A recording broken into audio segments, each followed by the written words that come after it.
And now, live from Isolation Station in Burbank, California, it's The Plague, week 57 of the Allison Rosen is Your New Best Friend show. Tonight, Allison welcomes her guest. She's an actress and comedian who's so pure, she doesn't have her ears pierced, has never used a tampon, and has only had butt sex a large handful of times. It's Helen Hong.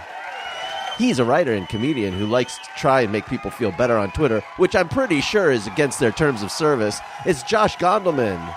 And she's an actress and comedian who's been wondering who she married after learning her new husband has never even heard of the movie Sweet Home Alabama.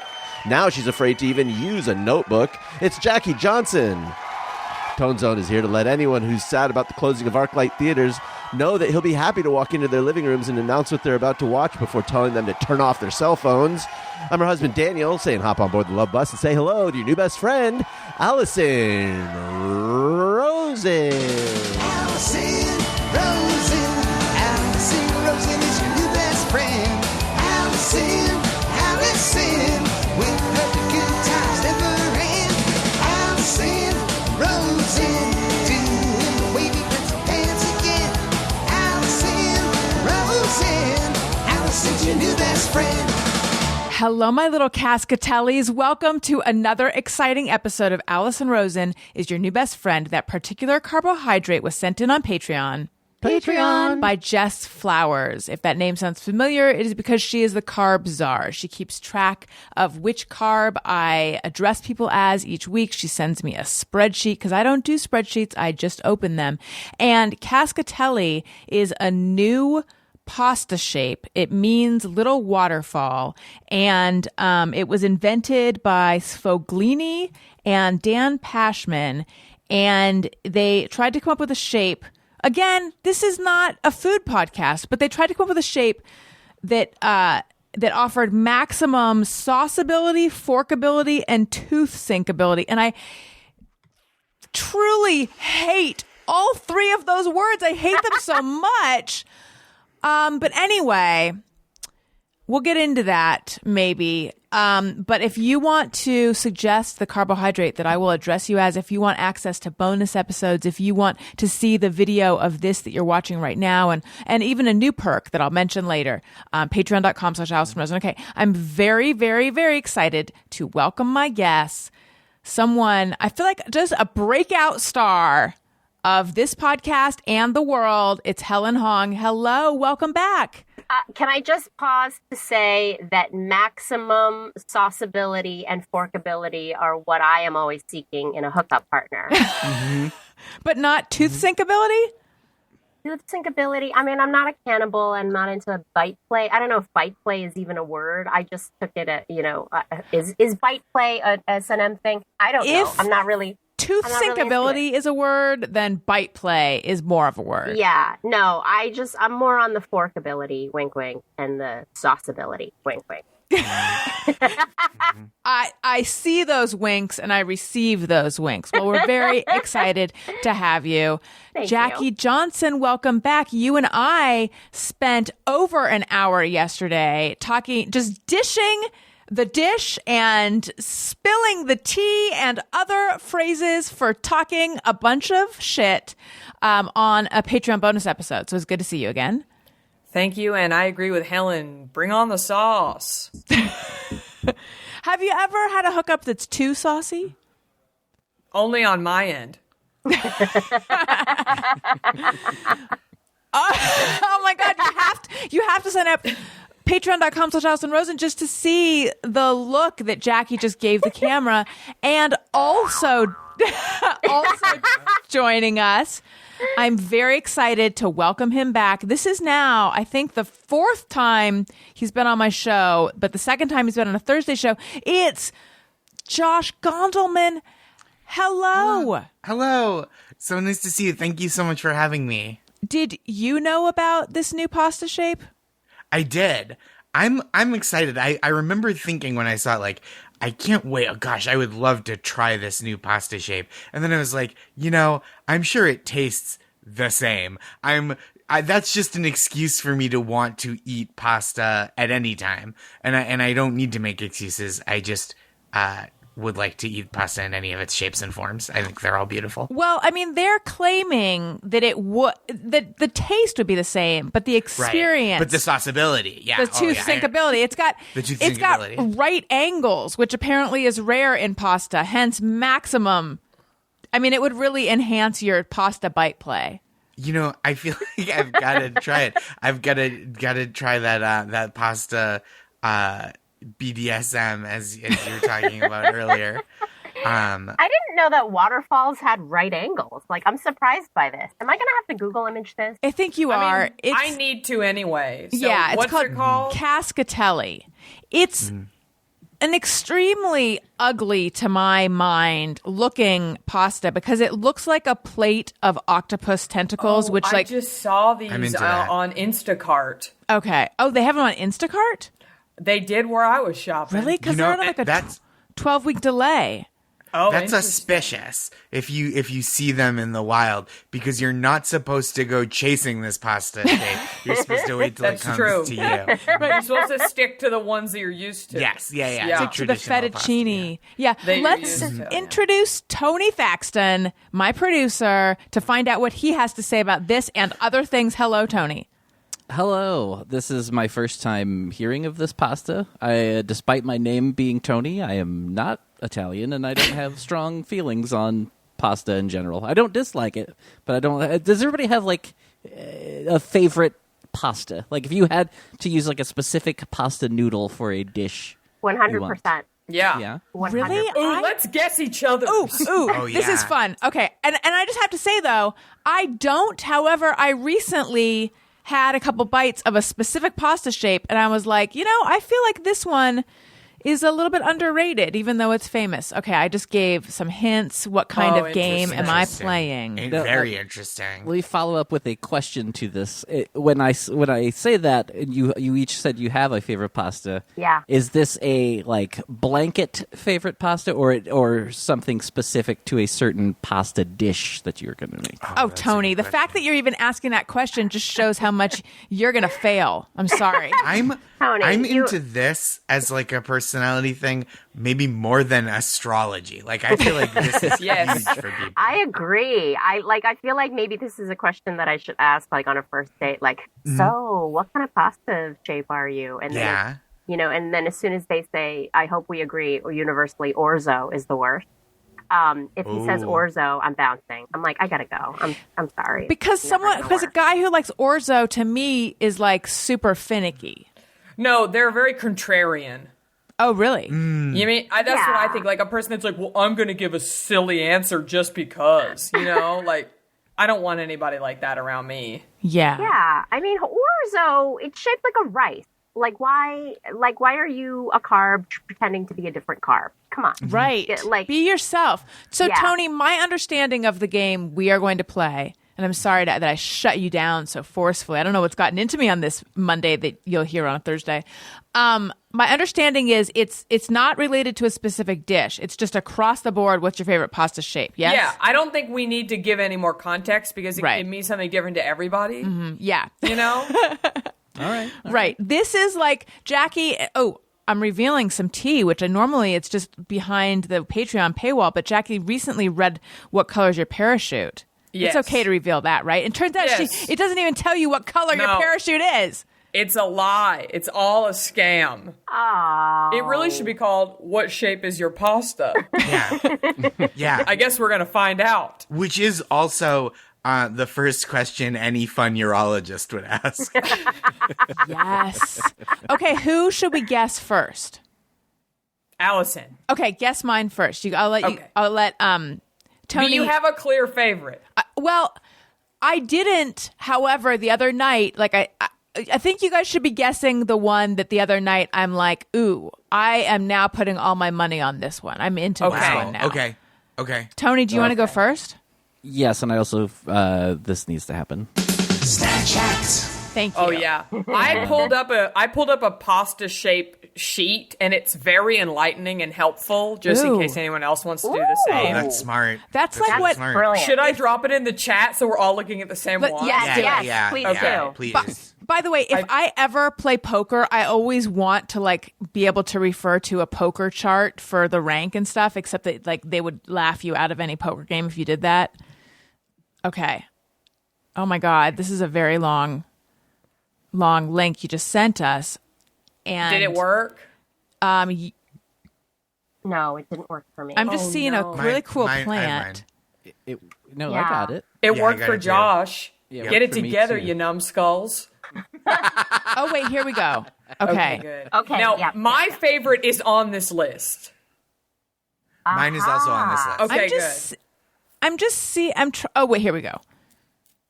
Okay, I'm trying to tell if my favorite is on this list. I mean, it should be. This is pretty extensive. There are a couple here that I haven't heard of. Yeah, me too. Me too. There's some Gamelli? I don't know that exotic one. pastas here. Yeah, that gamelli, I got my eye on that one. That one looks pretty interesting. It makes me feel very small town. Like, Same. oh, like come with me and I'll show you pastas the likes of which you've never seen. Where are you from, Josh? Where am I from? Yeah. I grew up just outside Boston in Massachusetts. Okay, What so about you're you? a worldly guy. I mean, you know. I've been around the pasta aisle a couple of Yeah. times. Can I just make a pause here to say that if anyone is ever in need of a Boston accent, Josh Gondelman is my go-to guy. Oh, you, so he'll Helen. record your lines for you for an audition? He'll do. I've never had to audition as like a Southie person myself, but I did a story on Wait, Wait, Don't Tell Me that required a New England accent, and I emailed him right away. I was Hell like, Josh, yeah. I need your skills, man. It was very generous and I had a lot of fun doing it. Thank you. Josh If you ever need, yeah. and Helen were on, and by the way, Josh, we will be needing to hear something in this accent, but Josh and Helen were on an episode of Wait, Wait, Don't Tell Me with my personal hall pass, and also I think my husband's Mandy Patinkin, and I tried to get Mandy Patinkin info out of Josh last time he was on, but together, if another Mandy Patinkin story comes out, I would not be angry at that. He's such a delight, but he's madly in love with his wife. I know. I hate to So tell in you. love. But I love that People about have him. arrangements.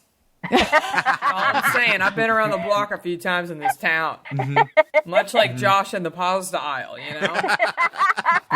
Sometimes you might be married, but you're still allowed to get a little fusilli, if you know what I'm saying. That's It's not that honey. few serious. Or a little gamelli, am I right? Huh? Okay, so Okay, my Allison. pasta is. I believe it is on there. I'm having trouble Okay. pulling up the chart so I can see it in a big way, but I believe it's Okay. on there. Okay. I'm just going to go first because for some reason spaghetti is calling to me for Allison. Like plain, regular spaghetti. We always try to get freaky deaky when really we could just go to the standard. So spaghetti for me. Okay. I'll go next. Great. Allison, for some reason, I'm thinking that you're a farfalle girl. Ooh. Yeah, like a Interesting. butterfly. Yeah. Yeah. Isn't that the butterfly one? The Yeah, farfalle? the bow tie. The bow tie. pasta. Yeah, I Yeah. think so. Yeah. Yeah. I think you're a farfalle. Yeah, there's something kind of classy and a little fancy about it that really says you to me. Thank you, Josh. What about you? I'm keying in on your hint of like trying something and going like, this is underrated. And I feel like the pasta that I most often hear maligned, insulted, slandered is angel hair. So I'm going to go angel hair. Okay, Tony. What about you? Hard to not overcook it. Hard to not overcook. It's a delicate dance. It sure is. And I will just say linguine.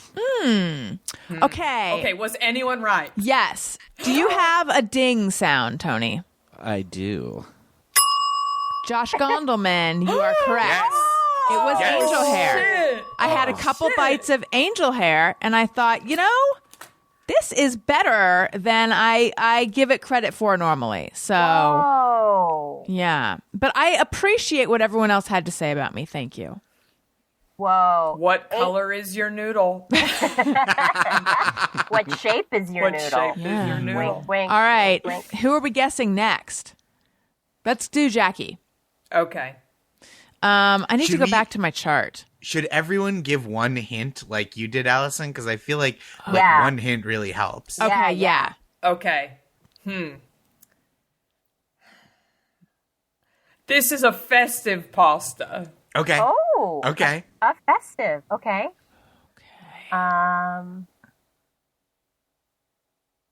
Can I go? Yes. I'm gonna say fusilli is a little bit festive, and it seems like a good standard. Like it's like an upper working class pasta, in my opinion. Mm-hmm. Like it's a solid go-to. You know, it's got good sauceability, forkability, all that. Mm-hmm. Yeah, I'm gonna say fusilli. I also was going to say fusilli. Okay. Okay. But you know what? I'm going to say that. I'm just going to go with it. That's what I was going to say. To me, that is a festive pasta, and I just could see Jackie going with it. So I'm going to say fusilli. That's great. I'm going to go, Helen, I'm going to take your answer from last time and guess farfalle because it looks like, ooh, what is this? The Oscars? Why are we getting married? Like that it feels like an occasion pasta. I didn't know it was black tie. Hello. Yeah. Oh, excuse me. I didn't realize the Duchess was going to be here. And Tony? I'm going to go rigatoni because it's got your old pal Tony's name right in there. Always a party. And hey, and you know I love Christmas. Christmas is the most festive time there is. Mm-hmm. So there you go. Does anyone get a ding? Yes. I am so excited to announce that Josh nailed it. Oh my God! Farfalle is my favorite pasta. I make it all the time. I'm actually making it tonight. 2 for 2, Josh. Did you know you have this skill? Like, are you usually a good read of people's pastas? I feel like this is a gift that is awakening inside me. Like in You a need to movie, open a booth at the carnival. Yes. I'm gonna. I appreciate people's strange talents for Yeah. like quirky things like that. Like I have a friend. You guys all know that I have a baby on the way. Yes. Wait, I what? didn't know that. Wait, didn't I tell you this last time? No, all you No. told us was that you had never used the tampon. Holy shit! How have I never told this story? Okay, I have a baby on the way. I personally am not physically having a baby. What? Tony, play something like dun dun dun. No, it's a happy noise. It needs to be something happy. No, it's no. That was perfect. That was perfect. I am not. There is not a baby inside me right now. Okay. The only eggs that are getting action over here are Cadbury cream. What's happening is that my sister / roommate / best friend, who lives on the other side of this wall, she is having a baby and she's doing it by herself, quote unquote, Oh, wow. without a partner. And because I live here, I'm essentially You're the dad. I'm the dad. I'm going to be co-parenting a baby starting I'm next month. so excited for It's y'all. next so wait, month. she's like 8-9 months pregnant. She's due in basically 3 weeks. Oh my God, this is so exciting.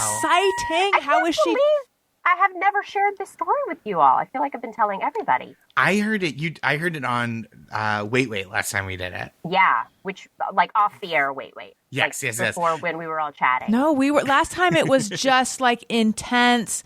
It was intense. Yeah, that was Tampons, intense. piercing That's right. ears, butt sex, talk. Anal. Yeah. It's hard to go from butt sex. It's a hard left to be like, and I'm having a baby. Right, You know because what I that's mean? not how it happened. That's Yeah, true. exactly. That's true. Exactly. Yeah. That's exactly. Wow. Well, that's exciting. Do you know? Does she know what she's Do you having? know the baby's favorite pasta? It's got to be swear. orzo. If this baby goes for the orzo, I'm gonna be like, oh my god. You know, orzo would be I a don't want to cute be your name. daddy. It would Orzo be. Hong. Yeah. It's a porn name. Orzo Hong is a porn name. A beautiful name. That is a poor name. But they could just go by Zoe. How cute is that? Zoe Orzi. Hong. Orzi. Yeah. Oh, Yeah, that's very so exciting. We're counting the days for the baby to arrive. And we just took a baby class today where we learned how to change a diaper. And we were both like, holy shit, we know nothing. We know nothing. It's so much harder to change a diaper. Like, you would think it's kind of obvious. No, there's like techniques and strategy. Yeah, there's steps. But you'll feel your way through it. Like, you'll get through it a couple times and be like, that was pretty gross. And you'll adapt quickly on the fly. Yeah. They'll teach you at the is she having a hospital birth? No, she's having a birth center birth. Oh. Well, They'll teach you there too. yeah, I've only had the hospital experience, but they teach you all the diaper stuff at the hospital too. So I imagine at the birth center they'll go through that again. Yeah. Well, that is very, very exciting. But the reason why I brought this up apropos of nothing is because Josh's newfound like talent of guessing people's favorite pasta reminds me of, we have a friend whose talent is you suggest a baby name to him and he will tell you all the ways that kids can bully that name. Oh. He should start an app. And I'm like, that's a business. Like, No, because parents would parents pay. need this information. You know what it honestly would be? It's like an Urban Outfitters gift book. Yeah. Of like all the ways your kid will be made fun of. And they could sell it at the front desk, and I think it would for serious sell. Or bullies could buy it to be prepped. Yeah. No matter bullies who comes into the class, they'll be ready. who hate school but love to study, like autodidacts who are also bullies. I love it. I'm telling you, this is like, we need like at the farmer's market, the end of the farmer's market, there needs to be like a fun booth. Like, yes. I'll guess your pasta. I'll guess your favorite I'll guess pasta. your pasta. Or like, give me your baby name and I'll make fun of it like all day. Yeah. Yep. I have a game where someone gives me a name and I tell you what kind of animal that would be. Like, Oh, that's fun. but this is like much more useful. Okay, so let's guess Helen. Yes. Helen's pasta. I'm gonna go. Wait, did we find out? Yes, Farfalle. your favorite was both. Yeah. That's right. I'm a farfalle gal. Always have been, always will be. So for Helen, I am gonna guess. Is it rude for me to go first on my own show? Probably. No. I am gonna It's guess. proactive. Thank you. Wait, do we have a hint? Oh yeah, we Do you need. have a Thank hint, you, Helen? Josh. No problem. Oh. I didn't want you to come in without all the available information. Right. Thank you.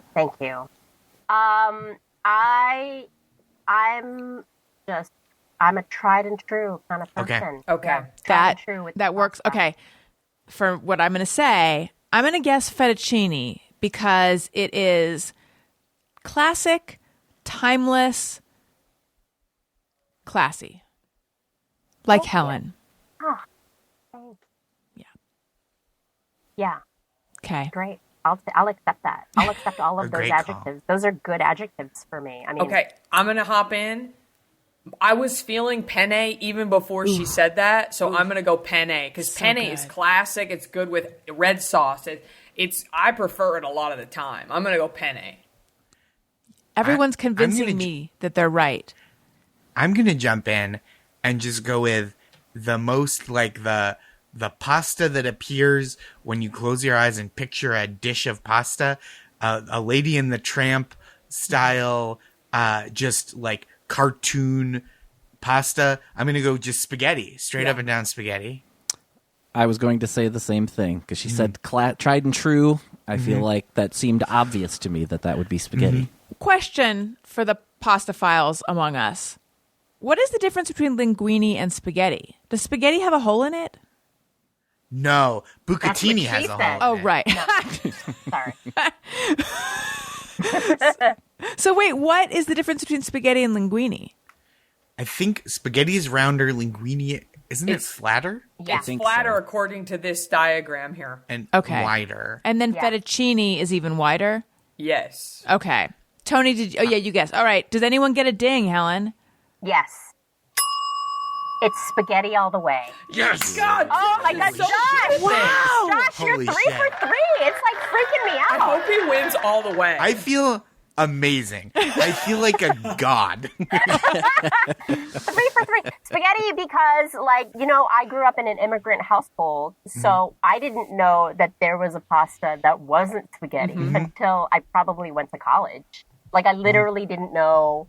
Like, I didn't know what mac and cheese was until I went to college. Oh, wow. Like, I just didn't grow up with a lot of, like, very typical American things. But my mom was into spaghetti, I think because it's such a classic. And that's all I thought pasta was. And to this day, it's tried and true, like, my favorite go-to.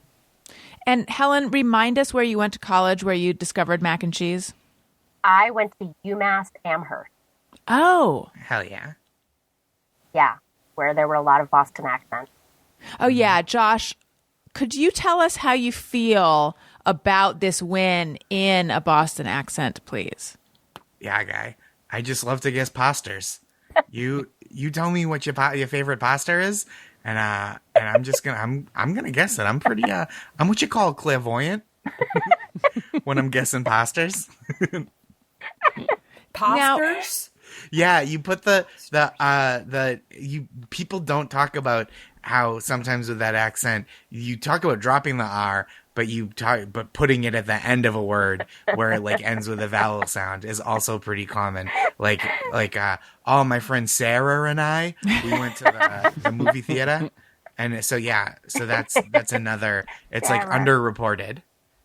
You had me out the gate at guy. I was telling a friend the story about this earlier today, but my friend Dan, who plays in a band called In the Meantime that's really great. He, when we were kids, introduced me to the idea. I don't know if he coined it or another friend, but the idea of a ya dude, which is like it's like the guy who's at the bar in a Red Sox jersey watching the game. That's like, hey, you want a beer? Yeah, dude. Or like, fucking go Sox. Yeah, dude. And it's like, so that's where he's like, and you'd use it like, man, this place is full of yeah dudes. And you know what I mean? Like, it's like that type of specific bro. And it's like stuck with me for like, I mean, this must be knowledge that's been in my bones for like 25 years. But having spent a lot of time in Boston, I don't think I've ever heard anyone say yeah dude, but I've definitely heard people say yeah guy. Yeah, guy. Kid.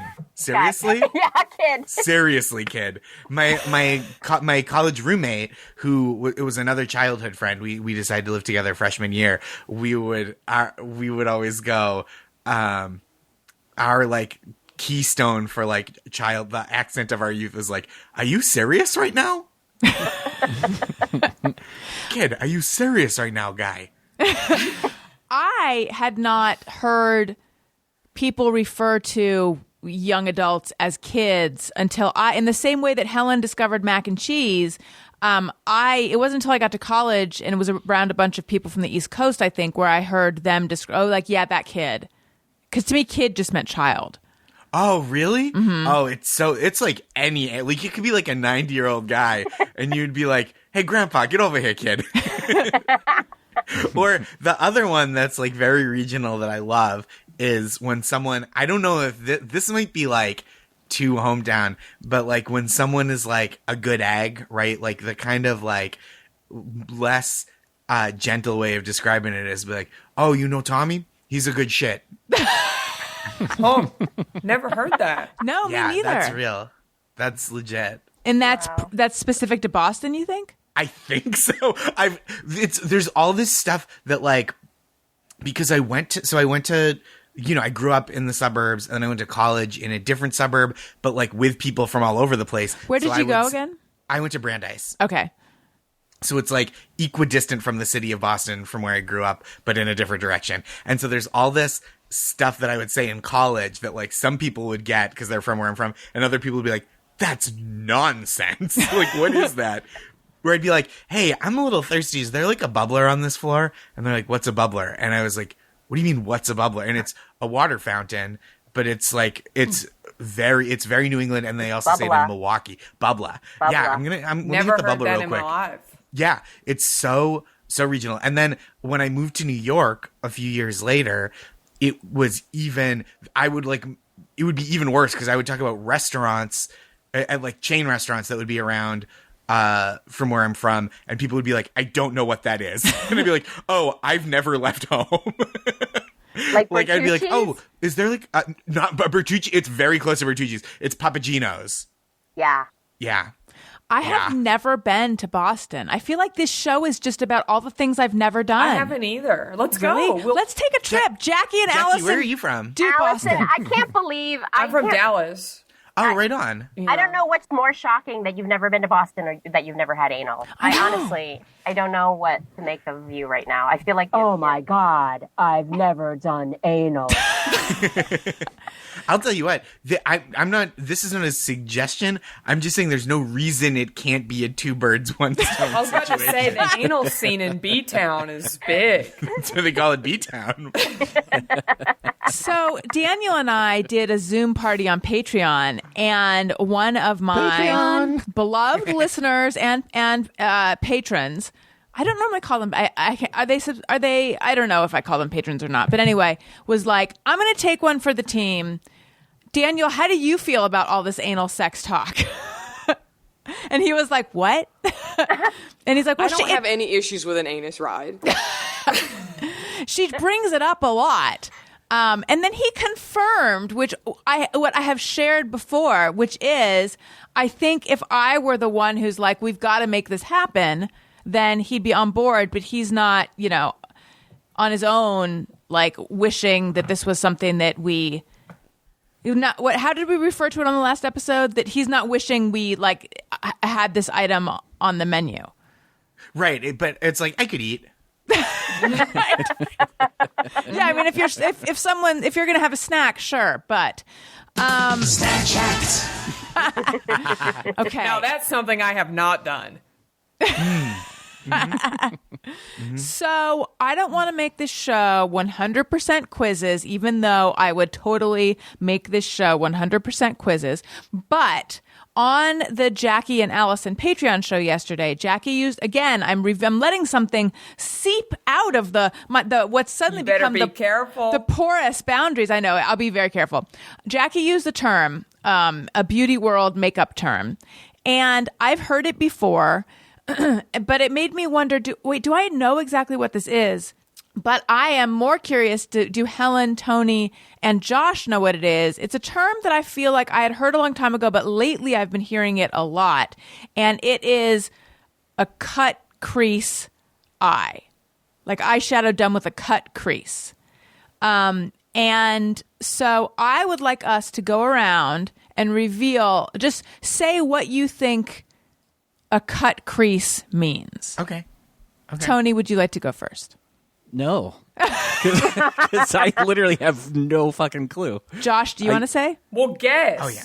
I'm not going to crush it like I have with the pasta shapes, but my guess, this is what it sounds like.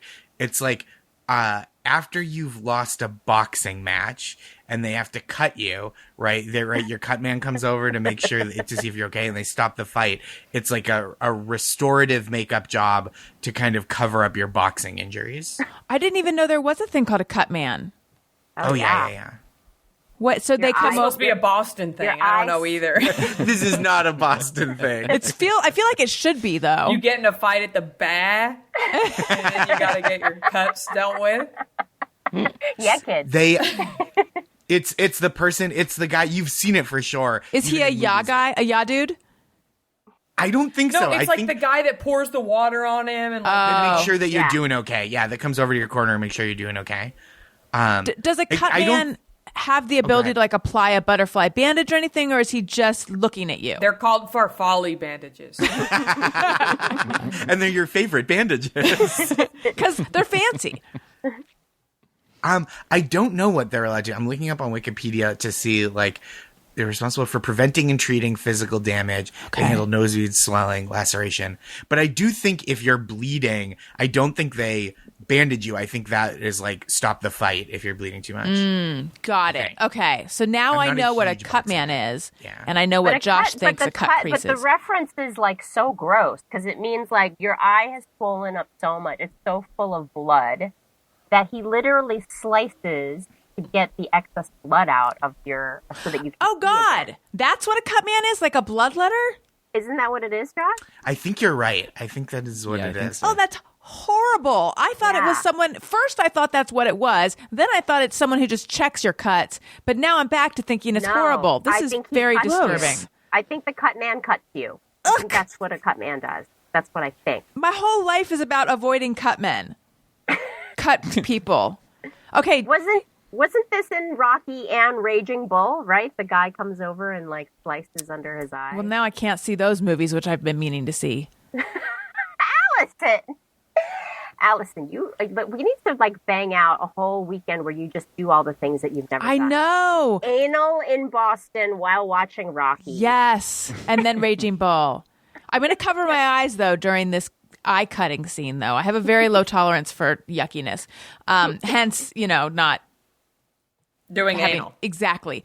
Helen, what do you think a cut crease is?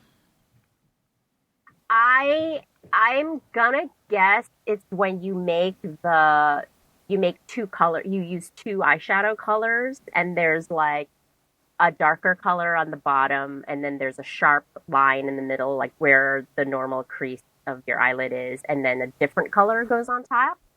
That's what I'm gonna guess. That's a good guess. Tony, it is now your turn. In the same way, listen, Tony, when I was in 6th grade, that is when or 5th grade, that's when at my school we started changing clothes for PE instead of just running around in our little uniforms. And sometimes they would enforce showers. And being a self-conscious, pudgy kid, I didn't want to take a shower. And Mrs. Coleman said, Allison, you have to be like the other girls. So this is where I say, Tony, you have to be like the other girls, and take a guess. I see you not wanting to. I know, well, because I'm literally just trying to think of anything that it could be. Even trying to make a valid wrong guess seems hard to me right now. I will say it involves only doing half of your eye. Solid. Thank you. Yes. Thank you, Tony. There's no dumb guesses. Okay. Oh, and I think it is where you put dark in the crease, but I'm not exactly sure why. Jackie, what is the answer? Okay, so I would say out of everyone, Helen is probably the closest.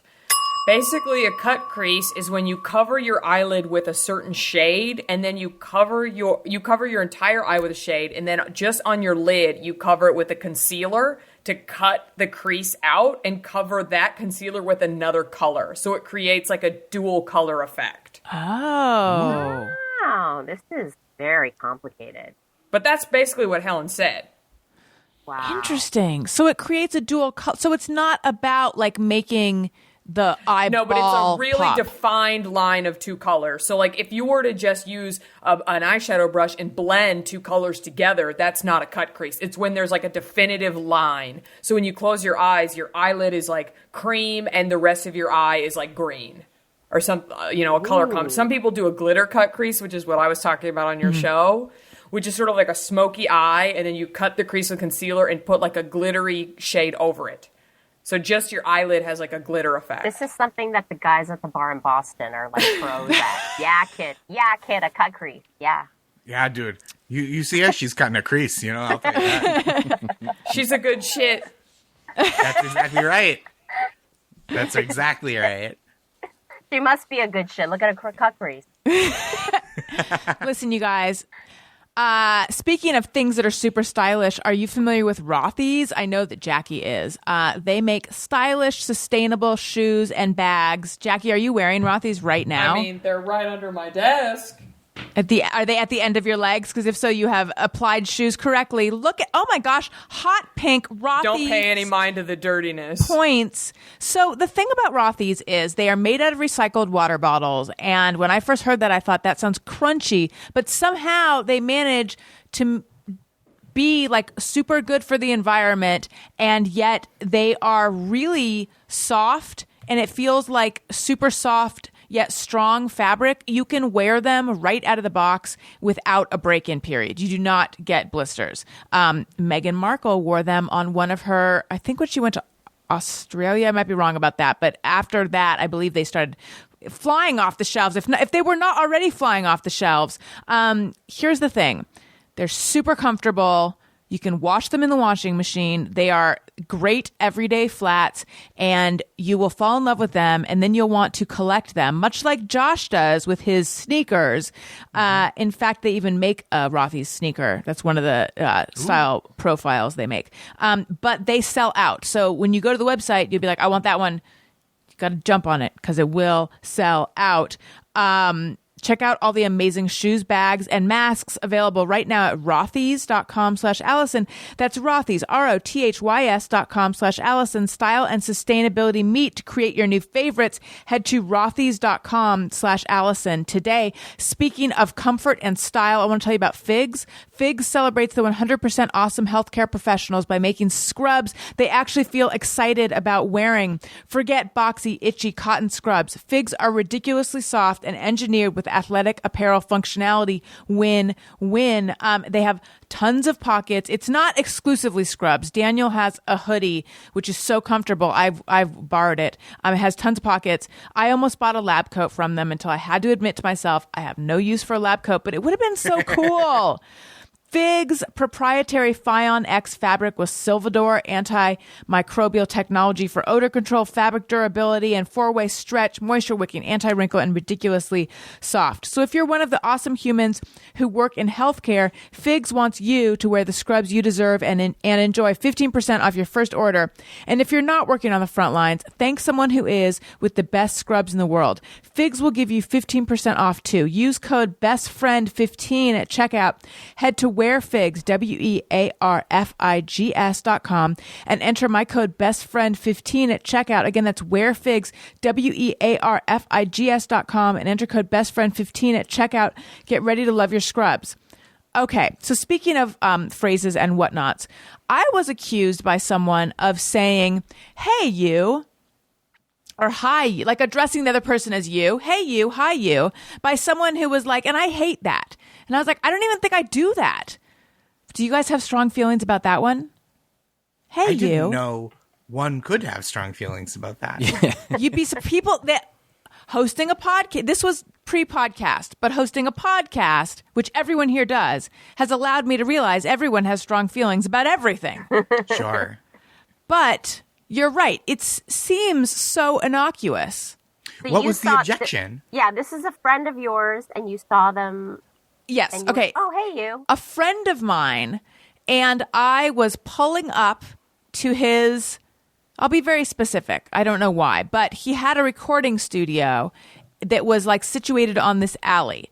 And so and he lived in the recording studio. A handful of people will actually know who I'm talking about. Is it Quincy Jones? It was Quincy Jones. That was exactly what I was going to say. Wait, did Quincy Jones live in his recording studio? Oh, I don't know. It was just... when you said my friend had a recording studio, I too almost went, was it Quincy Jones? Right. No, his name is Mike, but he no longer has that studio. But maybe because he alienated everyone by picking at how they speak. So he claims that I pulled up, rolled down my window and said, hey, you, and then parked. I don't think I did this. I think I said, hey, guys, because there was a few people out there. And what's the objection if you did say, hey, you? Yeah, that's what I was going to ask. I mean, it's such a good question. I don't know. Because I want to be... first of all, I believe that you said, hey, guys, and not hey, you, because I have no reason to take Mike's side against you. Thank you. Here on your podcast. Thank you. But second of all, I'm just curious of like why that would be a problem if you did say that. Right. Could he possibly be trying to accuse you of not remembering his name? Like, how well that was the only thing I could think of. He was like my best friend for a period of time, so I 100% knew his name. Yeah. I don't know. I think I have to admit I have done that. I have seen. Hey, girly.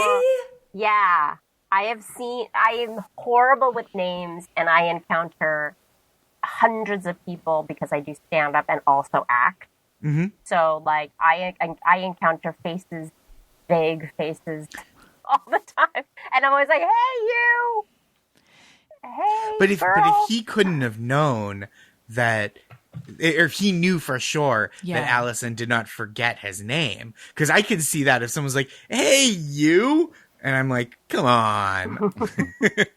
But even then, the problem isn't them saying, "Hey, you," it's them not knowing who I am. Right. No, it definitely wasn't that. I think so. This is the Orange County music scene that I was a part of and also wrote about.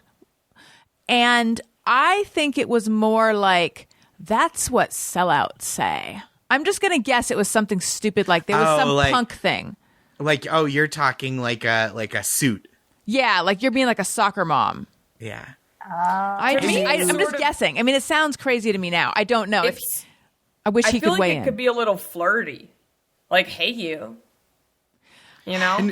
I mean, yes, but I didn't say it. This is just bringing back. Then this is all a moot point, right? The other way that I could see someone not liking "Hey you" is if you were like, "Hey you," like, as in like, "Hey you, what are you doing looking at my socks like that?" or whatever. Is this, like, are we "Hey, back in you, Boston? Drop my apples that you just stole." Yeah. Yeah, exactly. Yeah. You street urchin or whatever. I'm just picturing Aladdin at this point. Hey, you! I bet you like shells. Right. I bet that's your favorite pasta. That's me meeting a stranger. Yes, that is you. Do you like bucatini? How do we feel about people that like bucatini? Because I only know from my pandemic reading, which this was, and by that I mean the only article I read in the pandemic, was about the run. And I think this came up last time you were on, Josh. The run on bucatini pasta early in the pandemic. Yeah. Mm-hmm. Wait, bucatini's not even on this chart. Remind me what bucatini is. Yeah, I'm not sure either. It's like a very thin tube. Ultimately, it's a round pasta that's thicker than spaghetti, but it has a hole in the center. Yep. So you can like wind it around a fork. And people, right. I feel like it has max tooth sinkability. And I think sauceability. You get some sauce up in there. Right. Yeah. Not the sauceability of the cavatelli. No, Is that what it's no, called? no, no, no. Cascatelli, though, which has like, it looks like little octopus tentacles. I can't believe we're still talking about pasta, but I am here for it. Anyway, yeah, Josh, what do you think of someone who likes bucatini? I think I like it. It feels hearty. It feels like someone who wants to like really sink their teeth into life, like that has a lust for life. Oh, like they maybe have like a little gap between their front teeth and like lusty Maybe, ladies. sure. Yeah, they just wanna soak it all in. That's what I think about bucatini. Okay, that makes sense. Inside and out. They want Inside and out. Inside and out. They get nothing That to hide. possibility. Get all in there. Have you? This is a sudden topic change, and Jackie and I already talked about it yesterday, but I'm just giving it all away. But it's a pertinent question. Have you guys seen the Q documentary on HBO? Q Into the Storm. Yes. No. Tony, I just watched the first episode yesterday. That's all I've seen. So it is crazy to me that they basically reveal who Q is in a. It's not 100%, but it's convincing. Quincy Jones. It's not Quincy Jones. It's not Quincy Jones. It could be. It's his recording studio. The Q, the Q should have given it away. I know. It is what He people thought call he it. was being so cute. Well, Daniel has like a decanter that has Q. He has a few items because his last name starts with a Q. He has a few items with Q on them, and he was like, "Q has ruined Q for me." But anyway, if they reveal who Q is, why is this not getting more attention? It is nuts to me. And then I looked it up, and like there isn't a story in the Washington Post, but still, I would think this would be. Like, I know that Macaulay Culkin and Brenda Song had a baby today, and I didn't even know they were together. But why is that being talked about when the identity of Q is not being talked about? What's going on? That is strange. On that note, I got to bounce. Okay. Bye, Helen. Helen, Bye, do you Helen. want to offer up your plugs before you go? Oh, yeah. My dad's YouTube channel is called Old Korean Dad Stories and Sometimes Mom on YouTube. And follow me on Twitter and Instagram at Funny Helen Hong. All right. Thank you so much. Good luck with I know you're on deadline, nice so to good see luck you. with your project. Sorry I was late and messed this up. I know, me I too. apologize. Yeah. We're the No worries. worst. Bye, We're the worst. guys. Bye. Yeah. It's our fault we have to lose Helen. I know. I'm going to go Screwed find up. some bucatini right now. Okay, You great. deserve it. You deserve some Good luck. It's going to be bucatini hard to right now. find. Okay, and then there were And then four. there were four. One by one, whittling down the group. That's right. Yeah. So, what do you make of the fact that it is not more talked about? That they you mean, discovered like, who the- Q is? Do you mean that the QAnon people aren't like, oh, well, I guess I was wrong. Better call it quits? Because as far as I know, that hasn't happened. No, It's not. I don't mean talked about mean why among it's- Q. Wait, what, Tony? Oh, I just said you're just trying to say like why it's not all over the news. Yeah, I would think that'd be like a big news story. I that, don't hey, know. we know who Q is. I feel like they don't really give QAnon a lot of mainstream attention. Maybe that's what it is. Bill Maher talked about it. What'd he say? Mm-hmm. He said he revealed the ending of the documentary. Oh, he spoiled it. Did he? Yeah, did he yeah. do a spoiler alert? No, he did. It was a really funny joke. I don't remember what it was now, but it was funny. Oh, wait a minute. I saw that. Yes, because he like spoiled a number. It was about the Oscars, right? Mm-hmm. He spoiled a number of movies in a row. Like he spoiled Yes. Promising Young Woman. Yeah. Yeah. Funny. I think, to me, I think part of it was some of this information was out because of an episode of that podcast, Reply All, had done like an investigation that had gone not to quite the same extent, but like the rumors about the two people that are kind of at the center of the documentary were like out there because of that investigation too. And I also think it's like, it is like the newsworthy thing about QAnon to me at this point isn't like who the identity of the person like obviously fabricating this full nonsense is. Right. It's like the devotion and the fervor of the followers. Right. To me. And that's kind of a dicey thing to report on. And it's like and if the followers like, I think if they're like, whatever, like if they're like, no, that's like whatever. I would be curious to hear how like the people who are really into it are like rationalizing. Yeah. this. I'm sure they'll say it was like sabotage to Yep. like throw off their case. I think or whatever. so. I'm sure. I mean, Because I'm go ahead. I was curious just because it's like who is at the level who are all these people swirling around and paying attention to? Who's doing Right. that? And then when you discover, well, I don't want to spoil it, but it's I'll just say it's not an insider, so to speak. Right. It's kind of, I don't know. I mean, I guess it sort of plays into probably what I assume is our beliefs about the whole QAnon of it all anyway. Yeah. Right. I think like, right. I totally am with you. Like that it's like, yeah, of course that it's not someone that is like a deep military source. You know what I Right. mean? Like, of course it's like, of course this is all not accurate. And I don't say that to like belittle, because I feel like I've read enough about like, well, don't like belittle people for believing, like embrace them back to like reality and like, and like invite people back to like kind of the world as the rest of us know it. Mm-hmm. But like, I do think like as somebody who has followed this kind of since the beginning, it's like, yeah, this is not like a real thing. I do get, though, the appeal, I'm sure everyone does, of there's something beneath the surface that like allows life to totally make sense. And I mean, like, that's an appealing idea that everything is a riddle. 1000%. Yeah. 1000%. It's just not it's reality. just like, and it's like sad. It hurts me that like I think people get so sucked into this and like get involved in this thing that is like not, that is like a comforting narrative that doesn't like have a basis in fact, and it is like ultimately harmful. Right. Well, speaking It's not of, like diagnosing people's personality by pasta shapes. no, that's a science. Thank you. We haven't done Tony yet, and I feel really bad about it. Okay, Tony, if you also feel bad about that, then I know where you can go to talk about that. This podcast is sponsored by BetterHelp. If you are feeling depressed or struggling with relationships or having difficulty sleeping or meeting your goals, BetterHelp offers online professional counselors who can listen and help.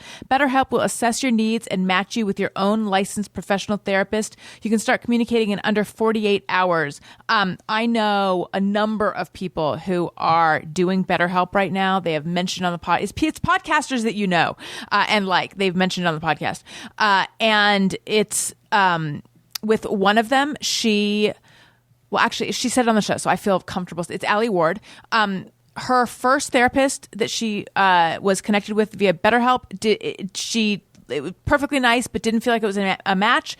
And the thing that I love about BetterHelp is you can change therapists as many times as you want if you feel like it's not the right match. And there's no extra charge. I know people can be nervous about starting therapy, right now. What if I don't want to make a commitment? What if it's all these concerns you might have?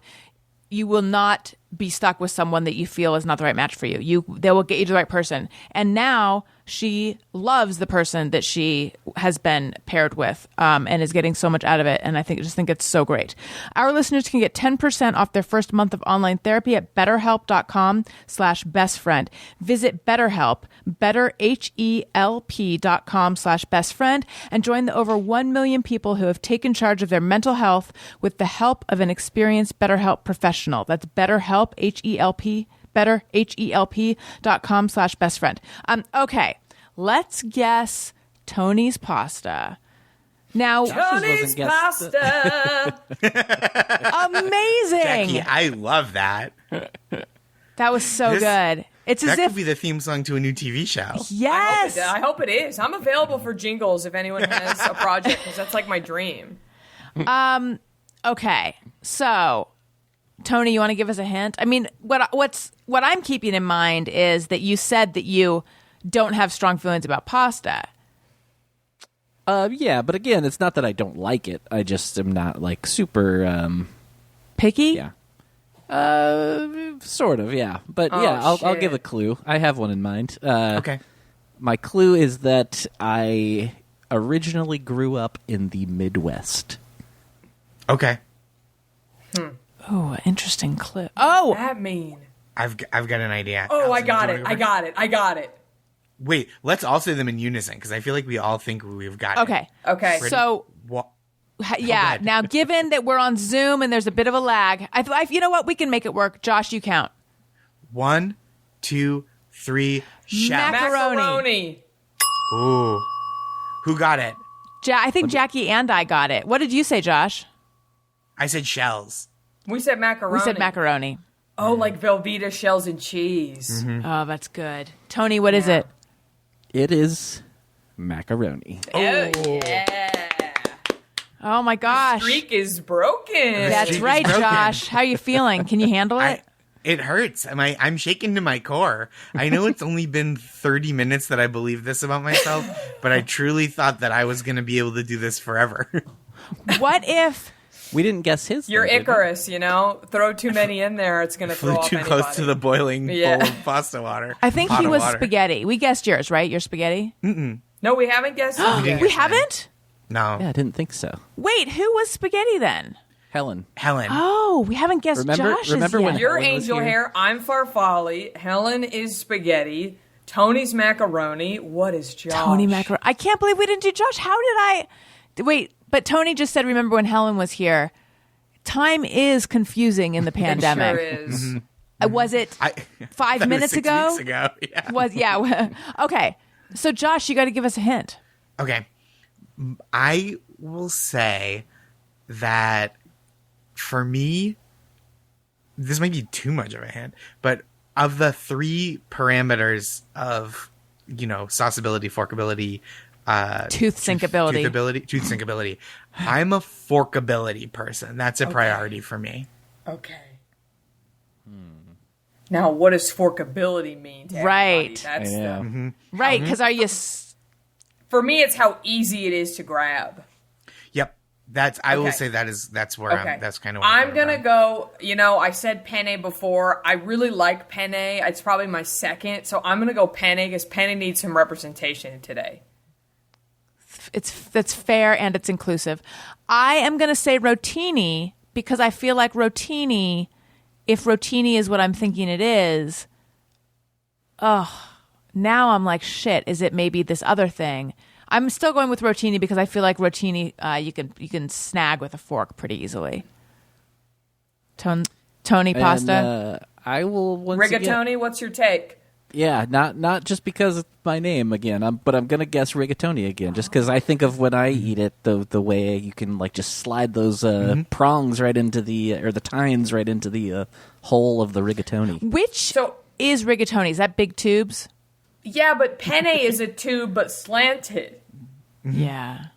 Which to me adds another element of like exoticism. And I'm sticking with my rotini, but the other one I wondered is like, what if it's wheels? I don't want it to be wheels. I don't either. What am I, 9? I was literally going to say the same thing. Yeah. That feels like a pasta. Like, maybe look, I don't want any people who are like, my Nana used to make pasta wheels for us every day until her death. Like, I don't want to offend anyone that feels that way. But it does seem like it almost seems like showing the craft pasta that's in the shape of a dinosaur. Yeah. And being like, my favorite pasta? Dinosaur. What's the fancy name for wheels? Does anyone know? There probably is one. Isn't it on the? It's on the chart. Rote. Yeah, okay. All right. Roti. So Josh, did anyone get it right? Yes, Jackie nailed it. I've been in a real penne groove in the pandemic. I feel very penne lately. Jackie is so I'm happy. coming for your title, sweetie. I'm coming for your title. I got 2 at the very end. 3-2. Yeah, we're pretty close. Oh my God, is it 3, 2, and 1? Like Josh, did you get 3 correct? I got 3. Yep. Wow. This is practically an O. Henry story. I mean, the end is really what a twist. What a twist. I love that. That was thrilling, honestly, for me. This has been truly 40 minutes of the show so far, I think. Allison's like, this is the lowest ratings I've ever gotten. Lowest downloads ever. I mean, unless there's like a bunch of pasta heads out there who are like, yes, this is what I've been waiting for. Who wouldn't want to hear this? I feel like people, agree. yeah. I mean, you know how many podcasts there are? I say go niche or go home. Absolutely. Yeah. I want to start a podcast now that's just about pasta shapes. Mm-hmm. I feel like, your thing, I mean, I don't mean to put you in a box, but a thing you do is give pep talks on Twitter. But what if the thing you also did was guess people's pasta on Twitter? Yeah. I feel like people would be so excited for me to be wrong. They would be like, yeah, you idiot. They'd come for you. Rigatoni? It's rotini. And I'm just like, all right, fine. I just thought this was going to be fun. Why are 600 people yelling at me now? That is social media right there. Yep. Mm-hmm. Boy, I tell you. We're going to have a nice time talking about noodles. Nope. All right. So I got to do some business. But then I think we should do Just Me or Everyone because we have not done the audience sent in Just Me or Everyone's in a while. Although I am always open to guest submitted Just Me or Everyone's as well. However, first, I want to say hello and welcome to my new patrons. Hello, new patrons. Although actually, perhaps they had been patrons before and then now they're back. I don't know. So I don't mean 100% new, but for the sake of this, new. Hello and welcome, Michaela F., Stephanie F., and Autumn P., and Conrad B. And I offer an annual subscription where it's 12. If you sign up for that, it's 12 months for the price of 10. So you get a savings. Someone who goes by the name of Anonymous, but I don't think it's the Anonymous, has signed up for an annual subscription. And then Lynette S. has converted from her monthly to annual. So hello, welcome. Hope you guys all enjoy the Patreon stuff. Also, inspired by our own Jackie J, have introduced a new reward. It's very exciting. It's been a while since I've introduced a new reward. Thank you, Tony and audience. If you are at Josh. the confidant level, which is $10 and above, you can receive texts from me and you can text me. So I've been playing around with it today. I've sent some texts. I've received some texts. Maybe what made me think of it was in the same way that social media can be 600 people yelling at you when you thought you were just going to have fun. I'm like, what if instead of just spending all my time on these unrewarding social medias, I just spend a lot of time on this new platform where we can text. That being said, I got to set expectations correctly. It is a volume. There's a lot of people. So it may take me some time to get back to you. It won't be super in depth, but it is me texting you there was an and there. What was it? Oh yeah, and I definitely see all your texts that you send me. Jackie, am I setting their expectations correctly? No, that's exactly what I say too.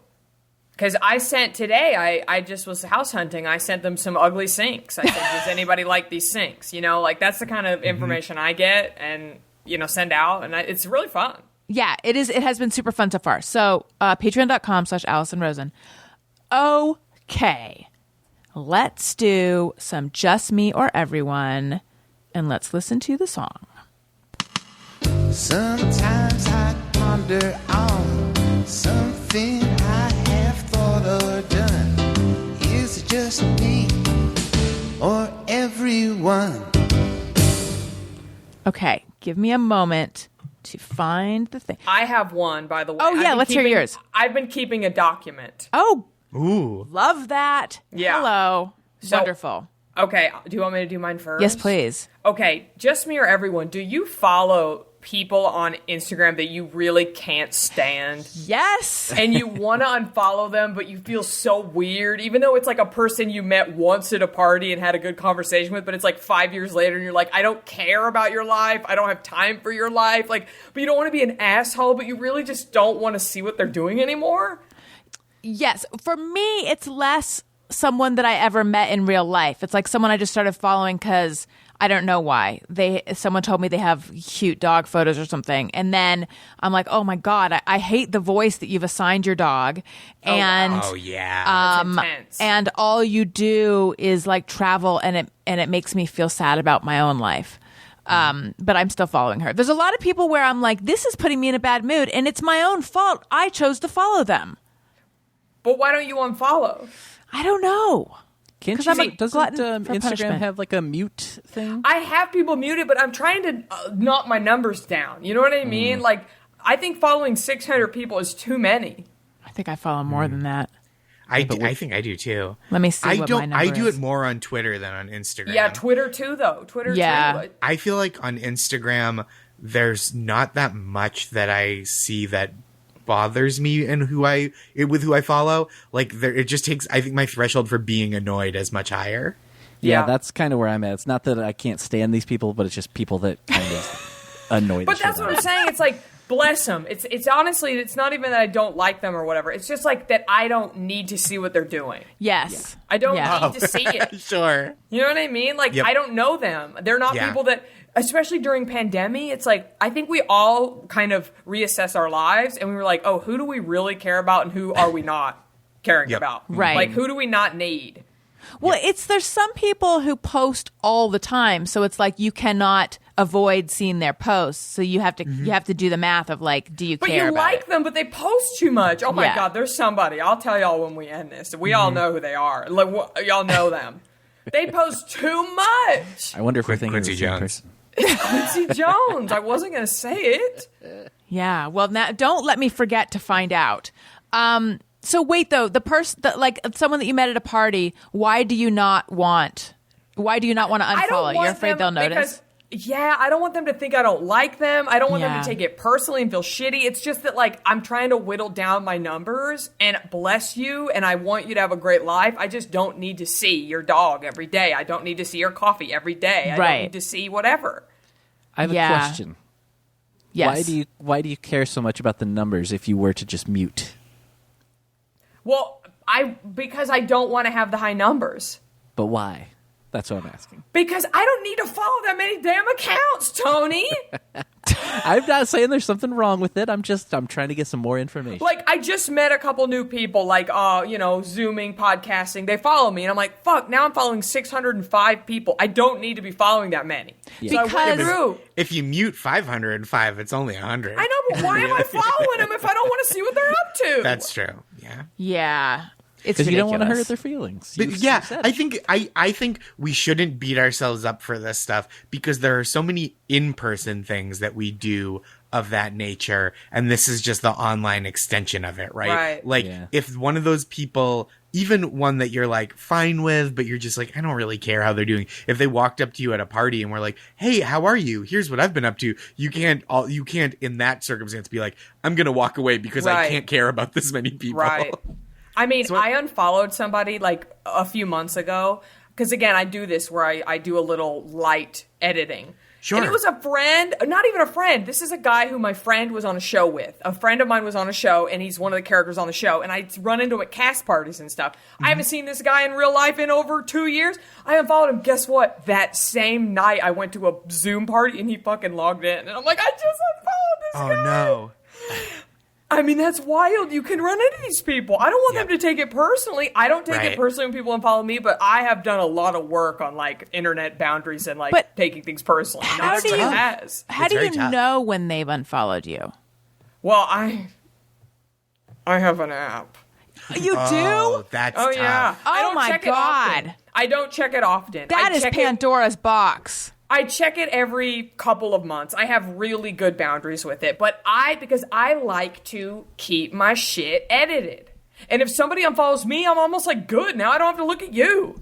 Oh my God. I'm so tempted to ask for the name of that app, but that would be just terrible for my mental health. I'm not offended if strangers unfollow me. Like, people come and go, I get it. It's when, like, a personal person I know unfollows me. Like, that's really, I just delete. It says unfollowed 700 people. I just delete. I don't even look. It's really just the people I know.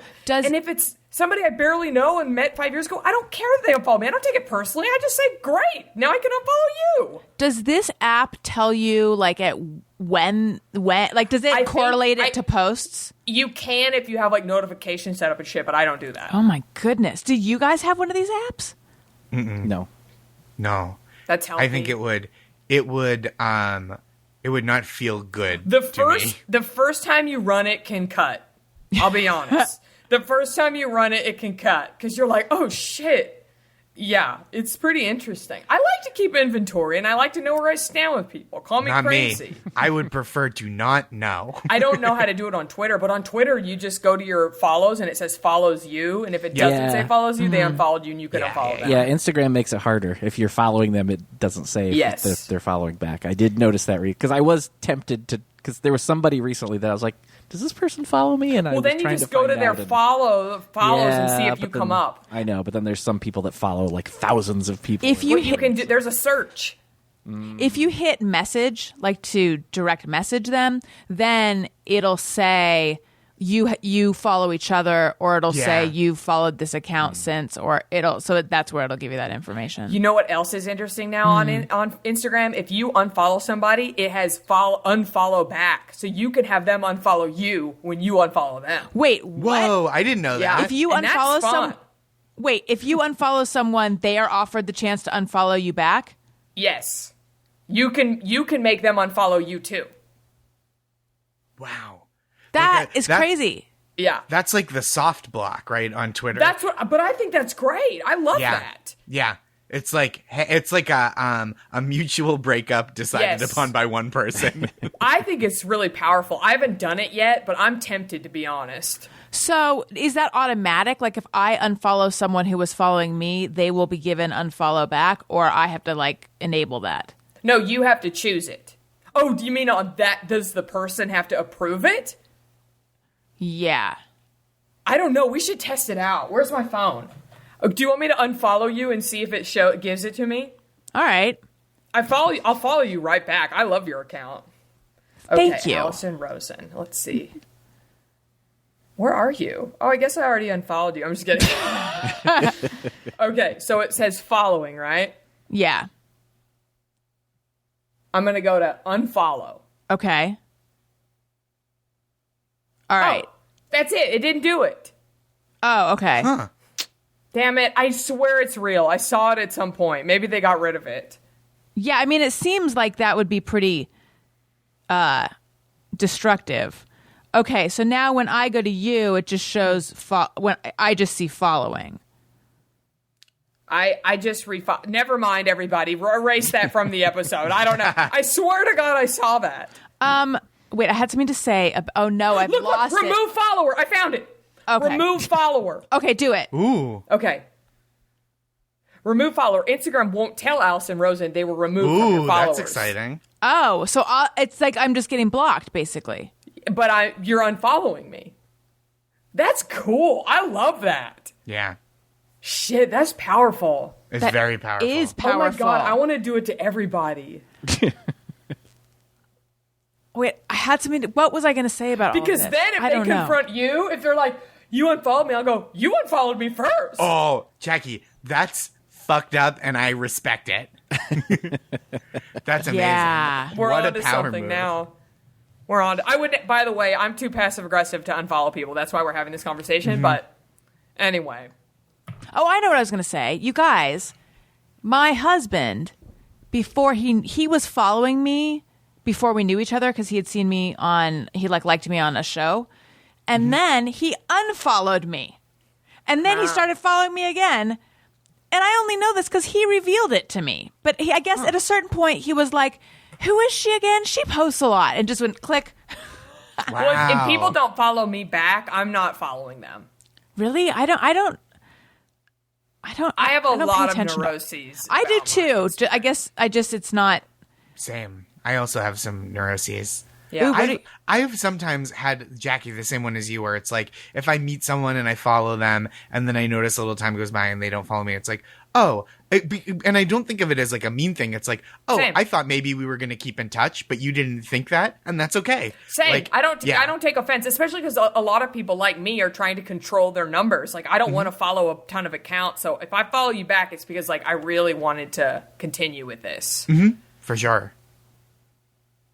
Very Is there like a clout aspect of if you have a low number, it somehow Yeah. helps Yeah, the of algorithm course. or something? Yeah, of course. It's more impressive to me. Like, if you have 100,000 followers, but you follow 50,000 accounts, that's not very impressive. Right. Right. You know? And then So- it's like, but then there's like a level at which it's not to contradict you, because I think a wrinkle to it is there's a level at which you're like, oh, you're just using this to broadcast, right? Right. Like when you see like a very, very famous person who like followers 3.4 million, following 0, and you're like, oh, you're using this is like a commercial for you. Right. And that's, Yeah, so you're not like, even supporting anybody else. Yeah, exactly. Overall, do you think social media is good or bad? Leans more which direction? Bad. I kind of think that too. Have you seen Social Network? Yeah. I mean, that was all I needed to see. All the Vincent Kartizers. Well, just look at our mental health. I mean, Yeah. if I had Instagram in high school, I can't even imagine Oh, yeah. how toxic I that know. would be for me. Mm-hmm. It was hard enough without it. There's- Even with AOL Instant Messenger away messages, those were stressful enough. Yep. I do think there's so much good that has come out of it, though. There yeah, that's is. how I feel. Globally. I know that I know there's a lot of bad that has come out of it, and that I watched that documentary also, and it really opened my eyes to some things. But like, yeah, there are a lot of really great things that I could speak for me personally, only speaking on that level, that have come from social media for me. Tony's referring to sliding into the DMs. I feel similar. I've had a lot of positive personal experiences. I also don't want to like take away from the work of like activist organizing, Yes. like people who didn't have a voice in like the public sphere or in media, whose voice had been pushed to the side, who have had social media. through social media have found that kind of public voice, which I think is awesome. But I also think like the way it's run, it has like a lot of the problems that are like in the rest of the world, but like turbocharged and shot right into your eyeballs. Right. Yeah. That's true. But without social media, I couldn't collect just me or everyone's from my listeners. Okay. True. If you would like to submit one, at ARIYNBF on Twitter, hashtag JMOE. Gary Weinman says, put Tide Pod in laundry machine. Fill with clothes. Panic that I didn't put in Tide Pod. Have to either fish around machine or take clothes out until I confirm its presence. I'm seeing some nodding. I don't use the Tide Pods because I have kids and it scares me, although they seem so convenient. But you guys have this experience? Did you say they're tasty? And tasty. Yeah. They do look delicious. They do. They look so good. Don't they look? They make them look so enticing. Yeah, they should stop doing that. They should. They should make them look gross. But they wouldn't taste good. As soon as you put it in your mouth, you'd be like... They definitely would taste so bad. Right. I'm not like close to wanting to eat one. I just acknowledge that they have a candy-like appearance. Yes. I took a whiff of we got a new dishwasher, not to brag. Okay. Ooh. And it was delivered with 2 dishwashing like pods things, dishwashing detergent pods. And I was trying to figure out, would I feel safe having those around my kids? And I took a whiff of one, assuming it not to have a smell, but it had like a very extremely strong, like bathroom cleanser smell. Not the bathrooms, something that would be strong enough to clean your bathroom, not a bathroom smell. So Sure. I feel like you'd have to disengage the part of you that's like, don't eat something that smells like pine.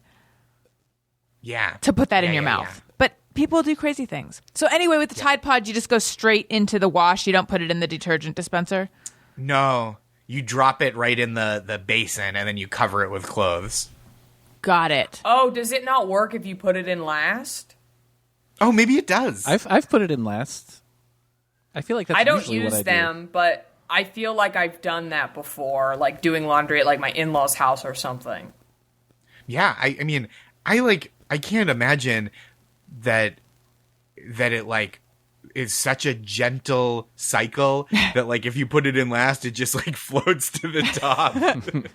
Maybe, but yeah, I usually put it in first, and then I'll sometimes do that thing where I'm like, did I? And then I like have to remember the sensation of like putting my hand in the bag of Tide Pods, and I'm like, yeah, I did that. That is me with taking allergy pills lately.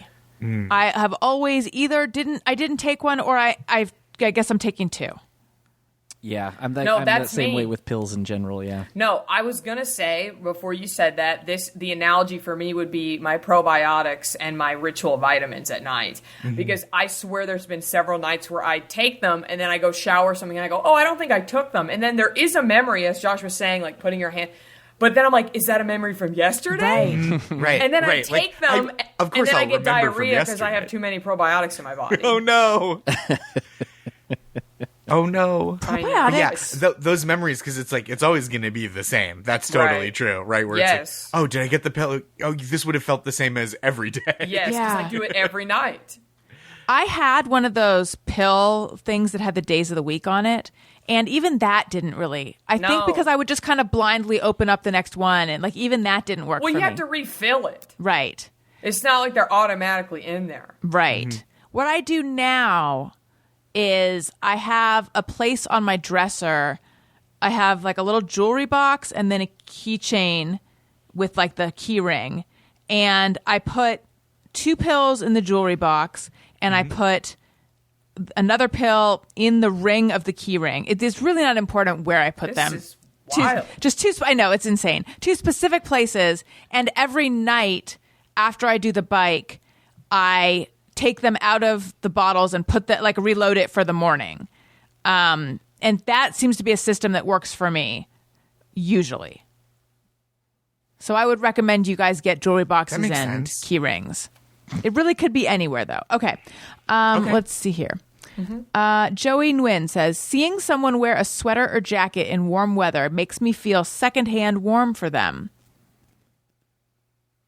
Seeing it alone wouldn't make me feel that way, but if they're like flushed and a little sweaty, then I would feel that way for them. I'm always cold, so I love a layer. Yeah. Mm-hmm. Yeah.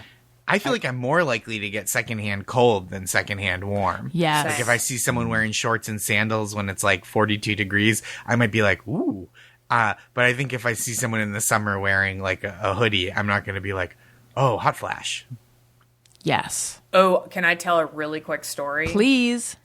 So when I was like 22, I went to Chateau Marmont and I was sitting on the patio and I decided me and my friends all wore like really little cute like club girl dresses and it was freezing. And then Ellen, Portia, and Ryan Seacrest came and sat next to us. And when Portia walked by, she goes, those girls must be freezing. And we were. I have never been there.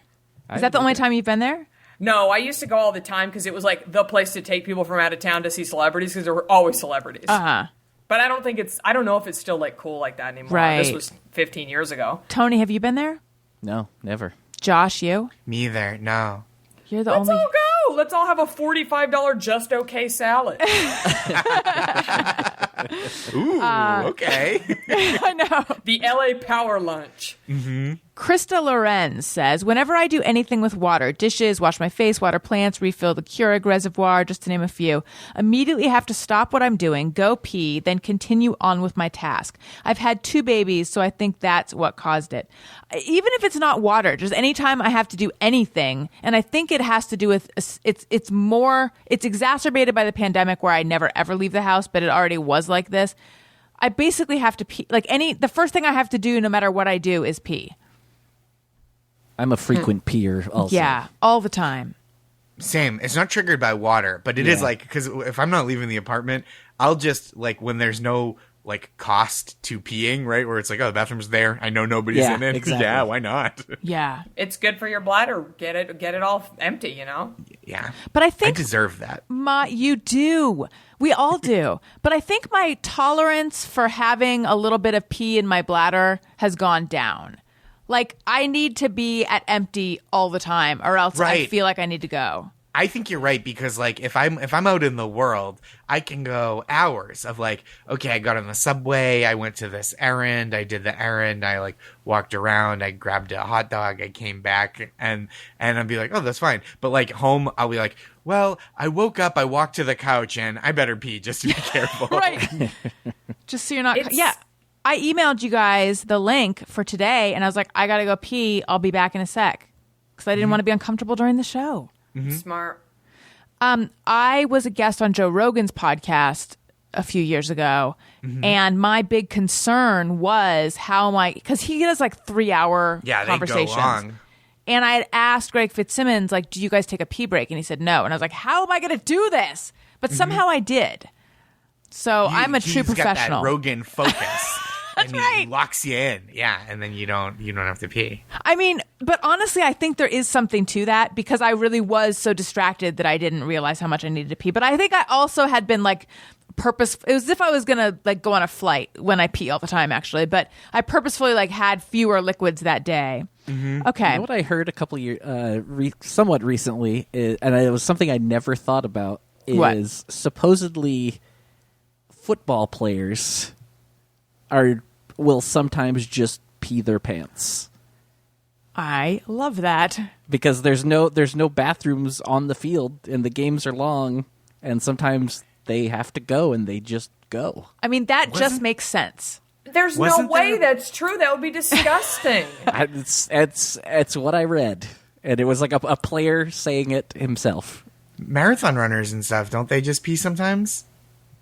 I mean, it sounds this all checks out. Tackle each other. Imagine if you tackled somebody and you got a piss squish spray. I know. Well, I think that was also part of the thing, is they were trying to say even like that it can almost like be an advantage. Yeah, like imagine if someone was going to tackle you and you're just pissing left and right. I mean, I feel like that's you've how got an I edge. win. You're right. You're repellent. You're slippery. Yeah, you're slippery.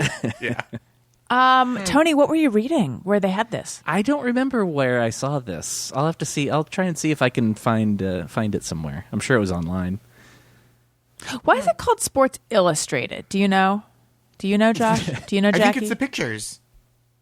But that suggests illustration. Like at one point, was it illustrations? I never thought about that. I never thought about that. You're right. It's not called Sports Photographed. But that would be more accurate. Yes. It would be more accurate.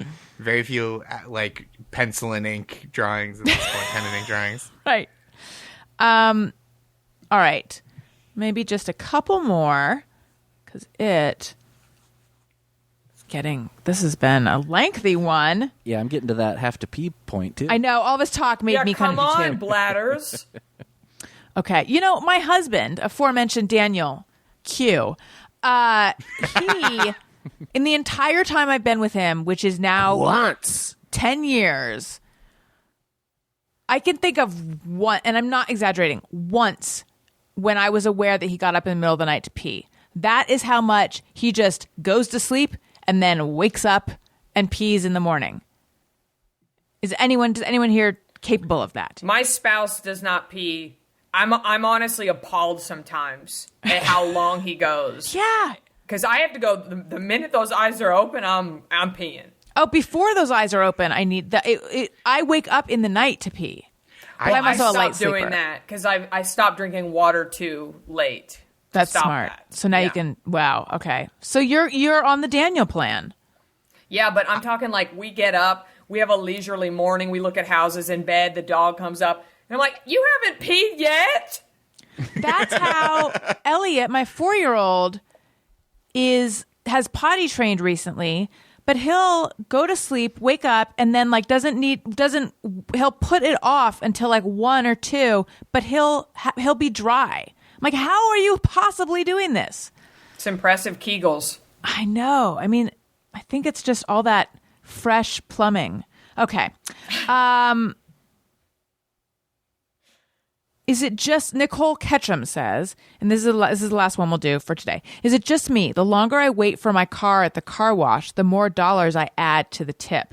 You know, and I didn't understand this at first because I was thinking, no, I'd be like, why are you taking forever? But I think the idea probably is like thinking that they're putting in all this extra work. No, I feel like it's been so long since I've gotten my car washed. But I understand the thinking. Yeah, I don't think I do that. Only go to the drive-through ones. I've started doing that. The inside of my car is so messy, but the outside does appear clean. I hope this isn't controversial. I give a standard $5. Yeah. I hope that's not too cheap. If that's too cheap, I'll up it because I'm a big tipper. Excuse my East Coast, first of all, not having a car currently, but before it would just be dirty all the time. How much does the car wash cost? Well, it depends. I mean, like, if you get like a detail or something, $100. That can go high. And I'll tip more on that. But like, if sure. I do the one where they like vacuum out my car and everything, it was like, a $20 car wash or whatever, I give them a $5. I always give a $5. I feel like that's a good tip. That seems like a reasonable tip. I mean, in this market, it probably isn't. Well, I'm sure someone will let you know it's not, but... Yeah, I tip. I try to be a very generous tipper. I used to make my living off of tips, and I feel like it's good karma. I think that's very nice. You guys, this was so much fun. We learned about each other's pastas. We learned about cut creases. Helen was there for part of the time. I miss her. Or was she? What if she was a figment of our imagination? A collective hallucination. Yes, a hallucination. There it is. You found it. I messed it up. I think we were all circling around it. Listen, you guys, if you would like, I have been spending so much time curating my Amazon list in my Amazon shop. I'm an Amazon influencer, which is good for me. Oh, Jackie's holding up her Bless Your Heart candle, which she talked about. And I bought this from your store. I put it in my store. I'm now on my second one. Go to amazon.com/shop/AllisonRosen. I have all my podcasting gear is in its own there's like different lists. So I've got the podcasting gear, makeup, housewares, kids stuff, Daniel's Corner, where I put embarrassing things that he uses for real, like Beano and Breathe Right strips, and saline nose spray and all sorts of fun stuff. So go there. If you enjoy what you're hearing, please leave a comment on Apple Podcasts. 5 stars is my favorite number. Listen to my other podcast, Childish. Go follow the guests. Follow me on social media at Allison Rosen on Twitter and Instagram. And Josh, where might we... I don't know what I'm doing. But Jackie's doing something funny, which you could have seen on Patreon. Patreon.com/Rosen. If you want to see Jackie be extra funny with a second of your senses. I have a podcast called Make My Day. It's a comedy game show where there's only one contestant, so the contestant always wins. And then there's a donation to charity. That's the grand prize. I'm campaigning to be a guest. I know. I'm working on it. I am too. Okay. Yeah, okay. We all are. Let's do it. I have a book called Nice Try, Stories of Best Intentions and Mixed Results. My stand-up is available online if you're interested in that. And hopefully I'll do live shows again soon. And Jesus and Marrow, Thursdays and Sundays at 11 on Showtime. I am not just a fan. I work there as well. Wouldn't that be funny if it was just a random thing you're tossing in? Like, you guys got to watch Ted Lasso. That's my plug. I just liked it. Jackie, nothing to do with it. What about you? Well, everyone knows by now that Natch Butte is my podcast, and we have new episodes every Thursday, and my Patreon is patreon.com/Jackie Johnson. Patreon. Yeah, I better get a drop. And it's been really fun. I think I'm going to have Allison, because I just came on her Patreon. I have some perfumes that are supposed to smell like blood. Oh, my God. And I think you and I need to do a smell test. That would be fun. It doesn't sound very good at all, but... Apparently, blood is a very popular note for fragrance. I don't know, but if you're willing to go there with me, you gotta sniff up. I'm certainly willing to go there, and I'm vaxxed and ready to do that. But I mean, I just, from my experience, it doesn't. No, thank you. Well, but yeah, I'm excited to smell. Keep an open mind. Okay, I will. I got to wipe this look off my face because I'm like, what? I mean, fresh blood smells metallic and old blood smells awful. I know. I'm confused myself, but that's why we need to do this research for everybody. Because I'm so curious. Do they mean like a fresh metallic smell, or do they mean a like nasty, like rank period smell? Oh, God. No, thank you. Not to be misogynistic, but that's not something I need to smell. Yeah. Tony, what about you? I am on Twitter and Instagram at Tony Thaxton.